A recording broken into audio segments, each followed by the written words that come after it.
আমার জায়গা একই দলিলের ক্ষেত আমাকে এক দাগের ক্ষেত রফিজুদ্দিন জহুরুদ্দিন রাশিদ আলী আমি তিনজনে মিলে এই ক্ষেত্রে কিনছি। দীর্ঘদিন আমরা খাইছি এলো দিঘি করে।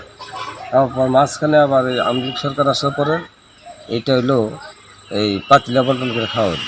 পাতিলা বন্টন করে খাওয়ার পরে ঠিক হইলো যেমন এইটা ওয়াইল করে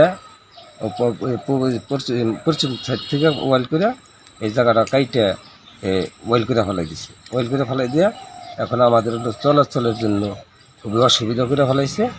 এখন আমি এইটা সরকারের কাছে আমার জায়গাটা দিঘি বন্টন আমি ক্লিয়ার চাওয়ার জন্য আমি অনুরোধ করছি সরকারের কাছে। এটা দিঘি করে আমার দিক আমি জানি এই জায়গাটাতে আমি মেন রাস্তায় যেন আমি উঠতে পারি।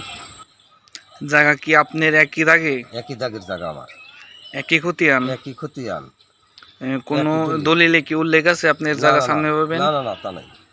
ও কোনো জায়গার দলিলের সামনে উল্লেখ নেই, আপনি আগে পিছনে কোনো উল্লেখ না, নাই? তা কোনো কিছু উল্লেখ নাই। এখন আপনি চান কি? এখন আমি চাই এটা দিঘি বন্টন করে 3 বন্টনের দিঘি করে আমার বন্টনটা আমি চাই দিঘি করে। ও আপনি এটাই চান? আপনার বাসা কোন জায়গায়? আমাদের বাসা হলো চরতিল্লি, পূর্ব চরতিল্লি, ইউনিয়ন তিল্লি, থানা সাটুরিয়া, থানা সাটুরিয়া, জেলা মানিকগঞ্জ।